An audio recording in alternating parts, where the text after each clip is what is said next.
Okay, so let's talk about Watson and Crick, two gentlemen who figured out, with the thanks to Rosalind Franklin and Maurice Wilkins, the shape of DNA. Okay, and they proposed what's called the central dog. Get it? Dog, doggy face. It's pretty funny. The central dogma. Okay, and the central dogma states that DNA is going to get transcribed into messenger RNA. We call it mRNA. And that mRNA will go on to get translated into various amino acids that build proteins. So from DNA, we get transcribed into messenger RNA, and then RNA gets made into proteins. That is the central dogma. Okay, so let's start with transcription. So what is this woman right here doing? She's a court reporter. She's typing. What is she typing out there in the court? Everything they say, right? She's taking the words she hears and putting them into a different form, a written form. That's transcription. So she's called a transcriber or a transcriptionist. Okay? This is when you scribe, you write something down between different types of media, from voice to print, from which is usually how we do it. And back in the old days, ancient days, scribes were people who took stories and wrote them down into books. So scribe just means to take one form of communication and make it into another form of communication. So in our bodies, DNA is getting transcribed into messenger RNA. Now,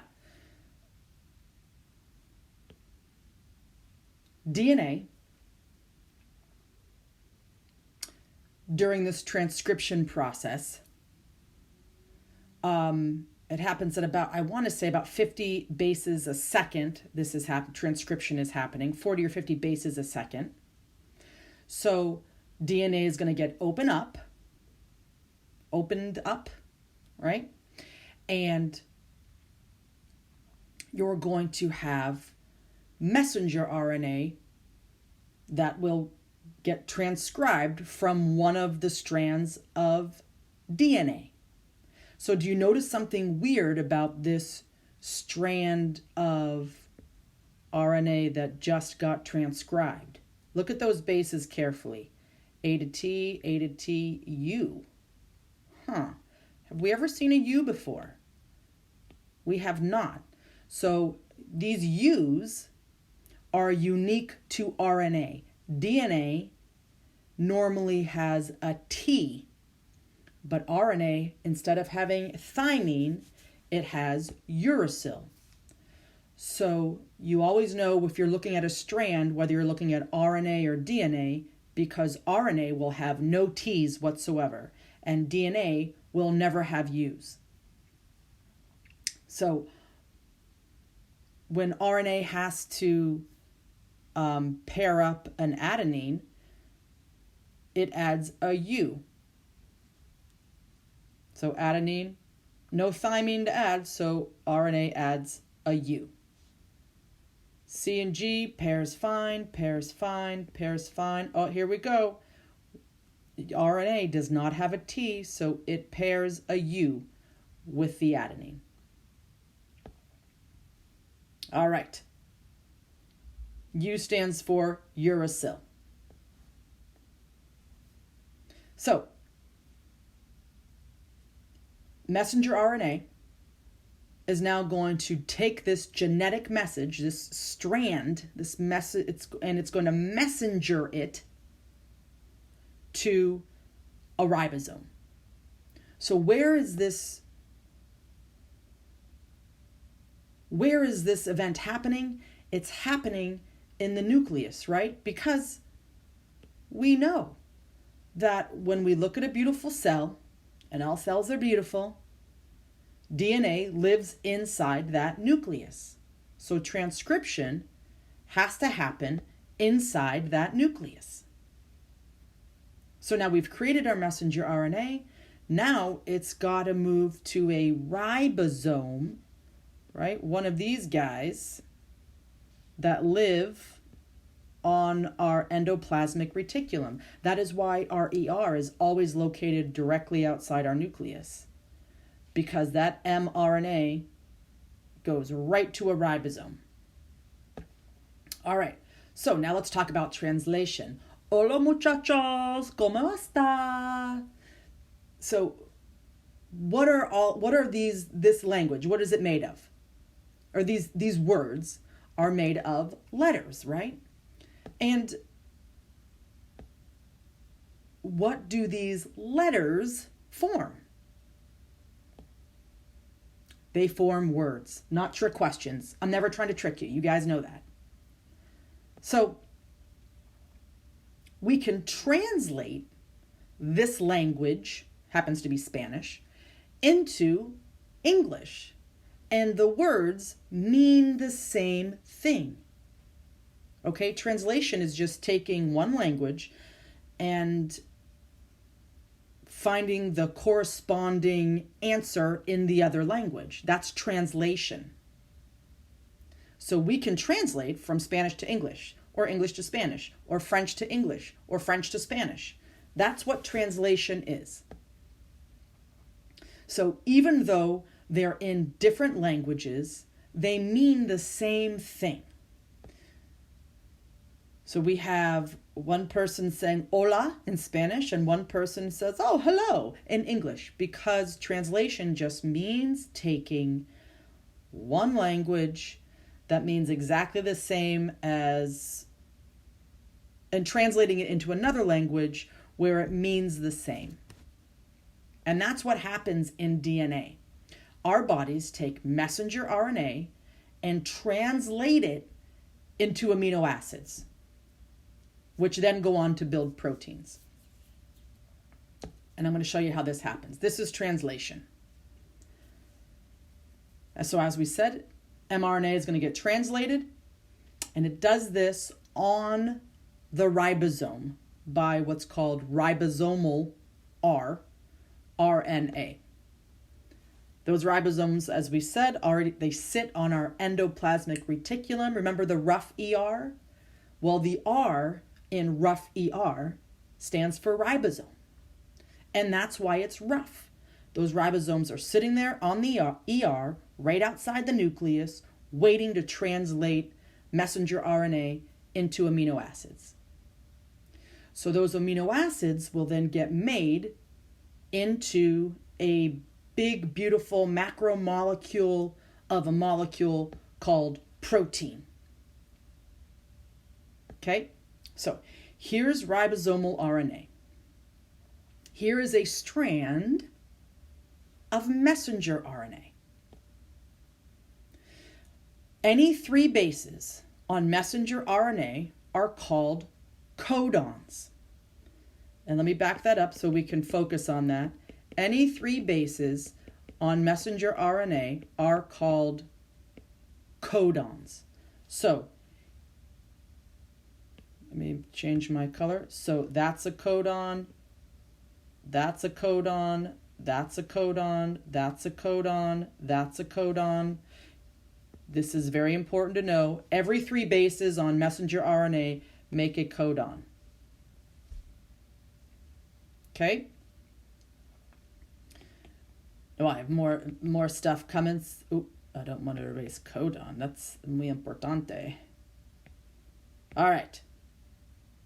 Now, those codons pair up or translate into an amino acid. So this right here, this transfer RNA is carrying an amino acid and the anticodon that matches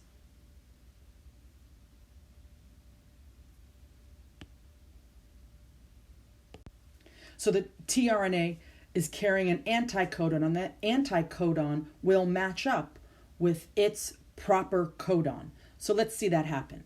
So CGA matched up perfectly right here. This anticodon matched up with this codon. See how that happened? The anticodon is on the transfer RNA, and the codon is on the messenger RNA. These are things that you have to understand, so we have to write them in our notes moving forward. All right, so our basic steps. Step number 1. You start with the codon beginning, you have the start codon that begins translation. There's a start codon that lets the body know, oh, and now we begin. It's like the starting gun. Here we go. And you always have the same start codon. And we'll see a chart in the next slide, and you'll understand a little bit more about that. So we start with a specific start codon. Number 2, we have an anticodon carried by the transfer RNA, and it will pair with the codon. Number 3, we have the amino acid of the being carried by the transfer RNA that will come in, and it will get transferred to this growing amino acid chain. Okay? And it just keeps happening over and over and over again at about 30, 50, 40 or 50, I cannot remember, bases. It's a second. It's really, really fast. So number 4, this continues until a stop codon is reached. And there are, I want to say 3, I believe, stop codons. All right. So now let's look to see if we can do this ourselves. All right. So if we have TAC, ATG, CGA, CCT as our DNA strand in our nucleus, what would our messenger RNA be? Well, T would pair with A would pair with, now remember, messenger RNA does not have thymine. It has instead uracil.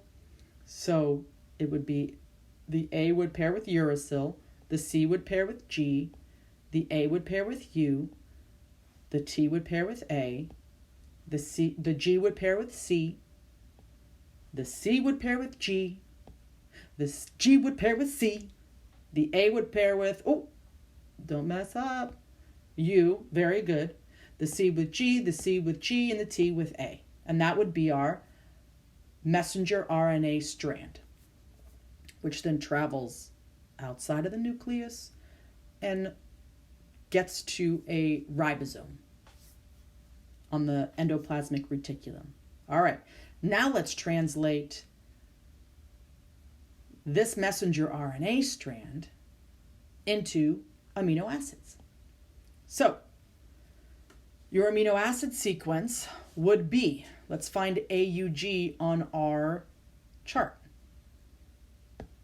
It's right there. Notice AUG stands for a start codon. Okay? So our start codon is methionine. And then we have UAC. Let's find UAC on the chart. UAC is right there. UAC codes for the amino acid tyrosine. So we put that in. I don't care if you know the names. Just say TYR. I don't care. Our next one, GCU, is going to code for ALA, alanine. So we put that in. We're growing our amino acid chain using our codon to anticodon connection. All right, and GGA would be right there, and glycine or GLY would be our amino acid sequence. So that is, we've now transcribed and translated our DNA into what will go on to be a protein. Because this amino acid sequence, once it's completed, then the endoplasmic reticulum takes this strand and starts to fold it into the shape that this protein, and maybe add another amino acid strand to it and start forming it into the shape this protein needs to take. And then the endoplasmic reticulum, once it's done, ships it off to the Golgi apparatus, which will package it and ship it off to wherever it is needed. It's an amazing process. Okay. So the amino acid strand gets translated until a stop codon is reached. And we have 3 stop codons that all code for stopping the amino acid chain translation. All right. What happens to an amino acid chain? So, as I said, we just made an amino acid chain, right? It's in the endoplasmic reticulum. Now, it's going to get made into its preliminary shape. So we first start with this chain, then the endoplasmic reticulum begins to shape it into the protein complex that it's going to be, maybe adding other proteins to it. And then it will go to the Golgi for packaging and for shipping. All right, so next class period, we're going to talk about what happens if this process makes a mistake. And those are called mutations, and we're going to talk about them next class period.